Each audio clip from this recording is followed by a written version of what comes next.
Plusieurs personnes pensent que parce que je suis chrétien, le diable ne va pas m'attaquer. C'est faux. Alléluia. Pourquoi la Bible nous demande de ne pas donner accès au diable étant que chrétien? Quand la Bible dit de ne pas donner accès au diable, mais cette parole a été donnée pour qui? Pour des païens? Non. Pour des pécheurs? Non. C'est pour l'église.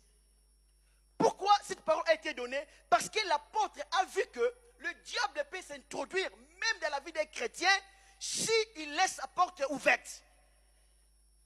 La raison pour laquelle que la Bible nous demande, soyez sobres, concentrés en esprit, éveillés, de ne pas dormir. Parce que Satan, le diable, va partout.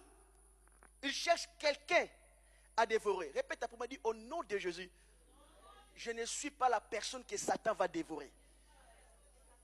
Je suis éveillé et je suis sobre. Au nom de Jésus. Amen.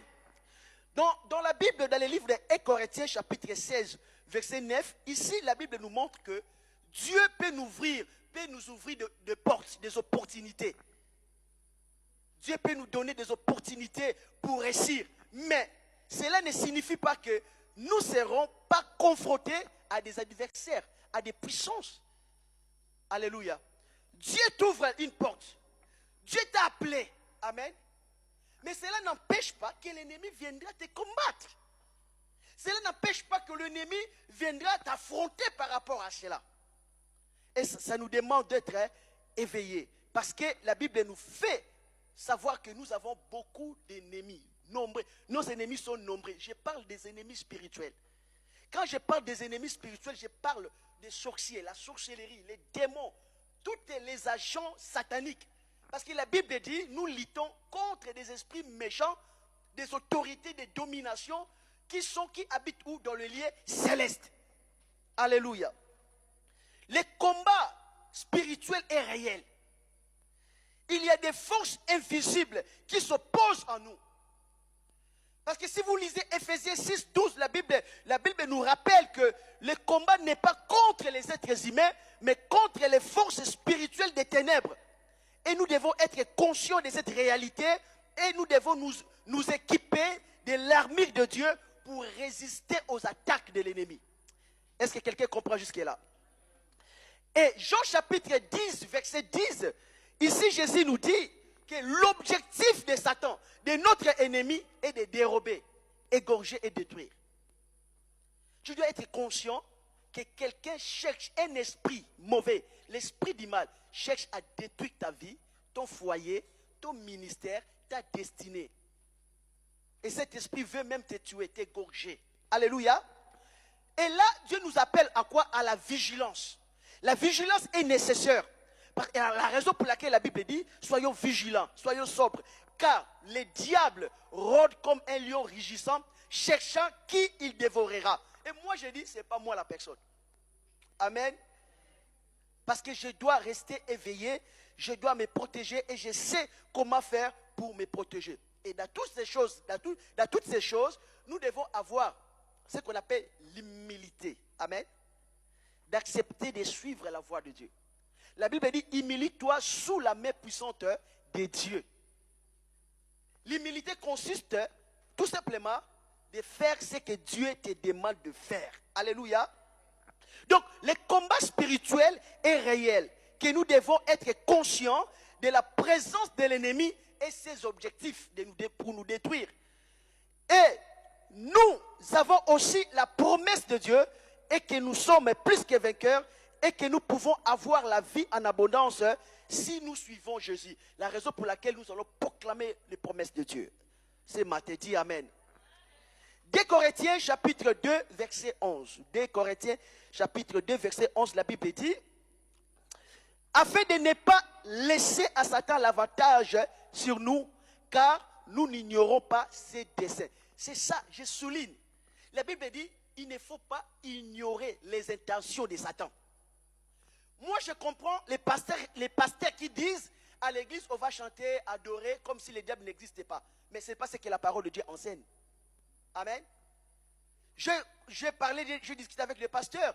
Certains pasteurs m'ont dit, mais ne t'inquiète pas pour les diables. Adorons Dieu, servons Jésus. Les diables ne pourront pas te toucher. J'ai dit, mais pasteur, ce n'est pas ce que la Bible enseigne. La Bible dit, il ne faut pas ignorer les desseins et les intentions de Satan. Pourquoi Jésus dit, vous chasserez les démons? Écoutez, si je ne chasse pas les démons, si j'adore Dieu, j'ignore l'existence de Satan, à quoi sert cette parole, vous chasserez les démons? Alors, qui va accomplir ou utiliser, employer cette parole que Jésus dit, vous chasserez les démons? Est-ce que ce sont les païens qui vont utiliser cette parole? C'est des chrétiens, n'est-ce pas? Donc, c'est-à-dire qu'il y a une confrontation. Et dans cette confrontation, je dois dire à Satan, je te chasse au nom de Jésus. Jésus lui-même, quand il était confronté avec les diables, qu'est-ce qu'il a dit? Retire-toi de moi au nom de Jésus. Jésus a proclamé, il a dit à Satan, tu dois te retirer de moi. Tu dois reculer. Il a pris l'autorité, il a confronté Satan. Et beaucoup de personnes pensent qu'il ne faut même pas t'adresser à Satan. Mais ce n'est pas ce que la parole de Dieu enseigne. Alléluia. La parole de Dieu enseigne que nous avons l'autorité de marcher sur les serpents et les scorpions. Mais comment je dois libérer mon autorité? Comment je dois libérer la puissance de Dieu? C'est quand je proclame la puissance de Dieu. Quand je proclame la parole de Dieu. Pourquoi la Bible dit que les miracles sont dans nos bouches? Pourquoi? C'est par la bouche, amen, que je déclare ma foi. Alléluia. C'est par ma bouche que je libère ma foi. C'est par ma bouche que je libère la puissance de Dieu. C'est par ma bouche que je chasse les démons. C'est par ma bouche que je prends l'autorité sur la maladie. Est-ce que quelqu'un comprend cela? Levez ta main, répète après moi, dis: Père Céleste, je proclame que je suis plus que vainqueur par Jésus-Christ.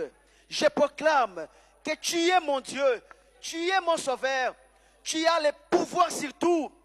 Je proclame que les portes de bénédiction, de faveur s'ouvriront devant moi.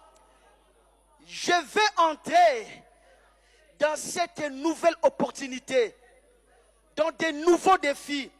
Je proclame que je vais réussir dans tout ce que j'ai fait. Je vais être un témoin vivant de la puissance de Dieu et de son amour. Je proclame que l'ennemi ne peut pas me toucher, car je suis protégé par le sang de Jésus. Je proclame que les flèches de feu de l'ennemi seront renvoyées vers lui, qui ne pourra pas me faire du mal. Je proclame que je suis fortifié par la puissance de Dieu, que je vais marcher dans la victoire et la domination. Je proclame, je vais être un conquérant et que je vais prendre possession de mon héritage en Jésus-Christ. Je te loue, Seigneur. Je te bénis, Seigneur, pour ta présence, pour ton amour dans ma vie. Je te donne toute la gloire et tout honneur. Au nom de Jésus-Christ, je commande à l'ennemi de s'éloigner de moi. Je commande à la peur, à la scienté, à la dépression de quitter ma vie. Dans le nom de Jésus-Christ, je proclame la victoire. Je proclame la domination. Au nom de Jésus-Christ. Amen. Acclamons le Seigneur, gloire à Dieu. Quand vous faites ça, vous libérez la puissance de Dieu. Il faut le faire avec foi. Parce que ce sont des paroles inspirées dans la Bible. Et quand vous proclamez cette parole, inspirée par la parole de Dieu, vous libérez la puissance de Dieu. Je vous dis quelque chose d'important. Vous savez, la foi est personnelle. Et la foi est essentielle pour recevoir le salut, la guérison, la délivrance et la protection de Dieu. Je parle bien dans les cas des personnes adultes. La foi est nécessaire pour que Dieu puisse agir dans leur vie de manière puissante. Mais vous devez comprendre aussi qu'il y a des cas où la foi d'une personne peut avoir un impact sur d'autres personnes. Il y a des cas. Donc cela veut dire quoi? Ce n'est pas tous les cas. Quand il s'agit de vos enfants mineurs, la Bible enseigne que les parents ont une responsabilité spirituelle envers leurs enfants et que la foi des parents peut avoir un impact sur la vie spirituelle de leurs enfants. Pour vos enfants mineurs. Mais vous devez comprendre ceci. Ma foi ne peut pas vous aider tout le temps. Ou la foi d'une autre personne ne peut pas vous aider tout le temps. La prière de votre femme ne peut pas vous sauver. La prière de ton mari ne peut pas vous sauver. Alléluia. Personne ne peut rentrer, ne peut aller au ciel, au paradis, parce que sa femme a prié, a demandé à Dieu, oh Seigneur, fais rentrer mon mari au paradis. Et Dieu va faire rentrer ton mari au paradis. Non. Ça demande une décision personnelle de ton mari. Même quand tu pries pour lui, il est responsable de ses actes. Ça peut l'aider pour un temps, mais il y a des cas où Dieu demandera la foi personnelle de ton mari ou la foi personnelle de ta femme. La raison pour laquelle la meilleure façon d'aider une personne, c'est de les ramener dans la foi et que la personne soit capable de croire et de prier. Amen. De faire la prière. La Bible dit que pour les enfants mineurs, des bébés, ils sont sanctifiés par la foi de leur mari, de leur femme. Et dans certaines conditions aussi que la femme qui a la foi peut aussi ramener une sanctification dans la vie de mari. Mais pas tout le temps. Amen. Pas dans tous les cas. Alléluia. Il y a plusieurs raisons pour lesquelles que la foi d'une personne ne peut pas protéger et sauver une autre personne adulte. Il y a plusieurs raisons. La raison numéro 1, c'est la responsabilité personnelle. Chaque personne est responsable de sa foi et de sa relation avec Dieu. Alléluia. La raison pour laquelle, ne vous étonnez pas, si parfois vous priez pour votre mari, ça marche, demain vous priez, ça ne marche pas. Ne vous étonnez pas, parce qu'il doit prendre la responsabilité. Et ne vous étonnez pas parfois quand vous priez pour votre femme, ça marche, et il y a des fois ça ne fonctionne pas. Parce que ta femme aussi doit prendre la responsabilité. Il y a un temps où Dieu va permettre d'agir, d'intervenir, pour intervenir dans la vie de ton mari ou de ta femme, parce que Dieu comprend son ignorance.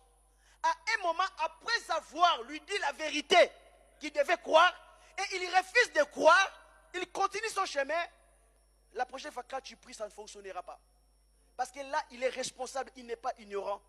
Il est responsable de sa foi et que Dieu l'attend pour agir dans sa vie. Est-ce que vous comprenez cela? Jésus a donné une parabole. Deux personnes vont être dans une même chambre. Une personne va partir et l'autre va faire quoi? Va rester. Alors pourquoi la foi de la femme n'a pas ramené son mari? Pourquoi la foi du mari n'a pas ramené sa femme au paradis? Alléluia. Donc, la raison pour laquelle que je demande à toute personne de participer à la prière, de proclamer et de manifester la foi. Tu ne peux pas compter tout le temps sur la foi de ton mari.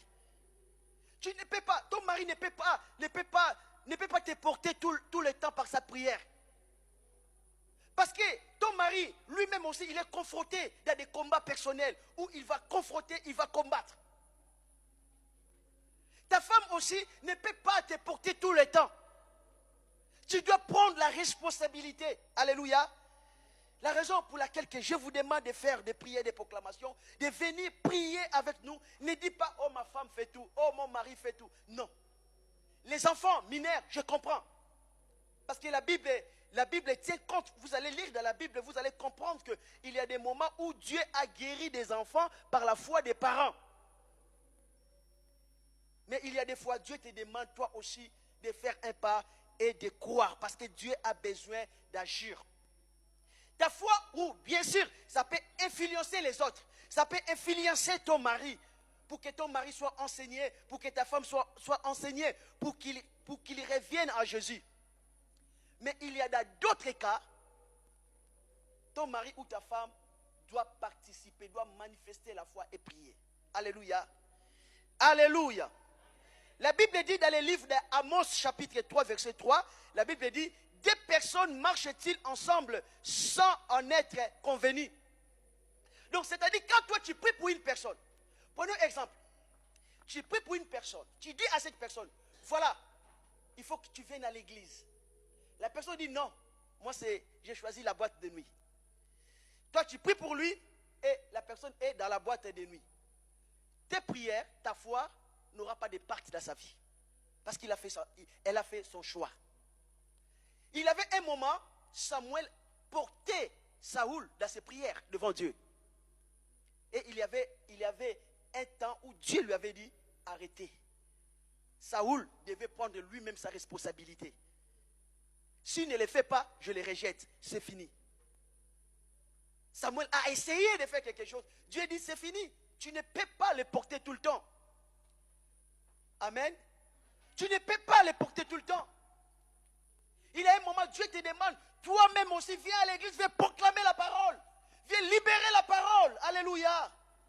Libérer la parole, proclamer la parole par la foi. Et Dieu agira au nom de Jésus. Alléluia.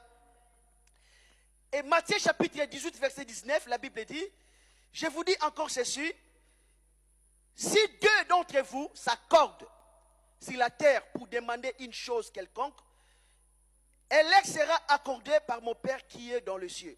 La Bible parle ici de deux personnes qui s'accordent. Vous connaissez le mot accord, c'est une alliance.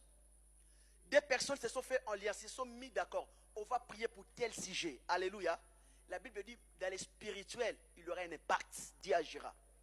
Mais s'il n'y a pas d'accord, et que tu dis, la raison pour laquelle vous voyez que souvent vos prières sont inefficaces, ce n'est pas à cause de vous. Ça peut être aussi à cause de la personne que tu pries. La personne n'est pas en accord avec toi. Toi, tu lui dis autre chose et elle fait aussi autre chose. Ce que tu lui dis, ça rentre là et ça sort là. Et tu dirais que Dieu n'agit pas. Essaye de voir d'abord, est-ce que vous êtes accordé? Vous vous êtes mis d'accord. Alléluia. Donc, ça demande, pour que la prière puisse avoir l'impact, ça demande que moi avec vous, on s'est mis d'accord. On dit oui, on va faire ça. Et quand nous allons prier, la Bible dit il y aura un impact dans le spirituel. Est-ce que quelqu'un comprend cela? Je vais vous dire encore une chose. Toute maladie n'est pas d'origine naturelle. Il y a aussi des maladies spirituelles. Alléluia. La Bible nous enseigne que certaines maladies peuvent avoir d'origine spirituelle, tandis que d'autres peuvent être causées par des facteurs naturels. Prenons l'exemple, il fait froid. Si je me promène sans me protéger, je serai malade. Ce n'est pas spirituel, c'est une cause naturelle. Parce que je ne me suis pas protégé. Et je peux attraper une maladie. Prenons exemple, une personne qui fume. Son médecin lui dit arrêtez de fumer. La personne continue à fumer. Il risque d'avoir un cancer. Vous comprenez? Mais il y a d'autres maladies qui ont pour cause spirituelle. Donc c'est-à-dire qu'on ne trouvera pas des réponses dans les naturels. Même quand les médecins examinent, les médecins diront je ne comprends rien. Alléluia. Je vais vous donner des versets bibliques. Exemple dans Job chapitre 2 verset 7.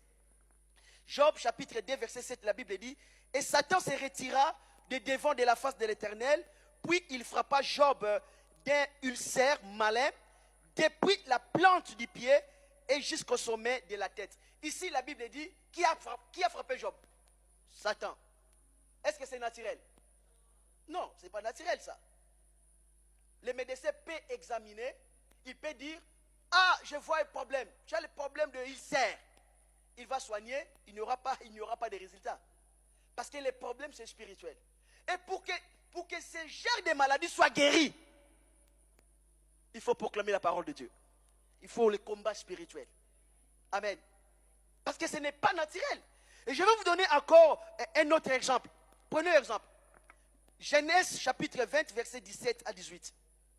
Genèse 20, 17 à 18. La Bible dit, Abraham pria et Dieu guérit Abimelech et sa femme et ses servantes. Et elles purent enfanter. Car l'Éternel avait frappé de stérilité toute la maison d'Abimelech à cause de Sarah, femme d'Abraham. Est-ce que cette stérilité était naturelle ou spirituelle? C'était spirituel. Le médecin va dire que tu es stérile. on va essayer de donner des traitements, tout ça. La cause est spirituelle, parce que la Bible dit c'est Dieu. C'était la base spirituelle. Pourquoi? Parce qu'Abimelech avait pris la femme d'Abraham. Et Dieu a permis à l'ennemi de le frapper de maladies, hémorroïdes, de stérilité. Et c'était spirituel. C'est vrai que le médecin, le pauvre médecin va dire, oh, je vois l'hémorroïde là, je vois un cancer là. Parce que lui, il est dans le naturel. Amen. Mais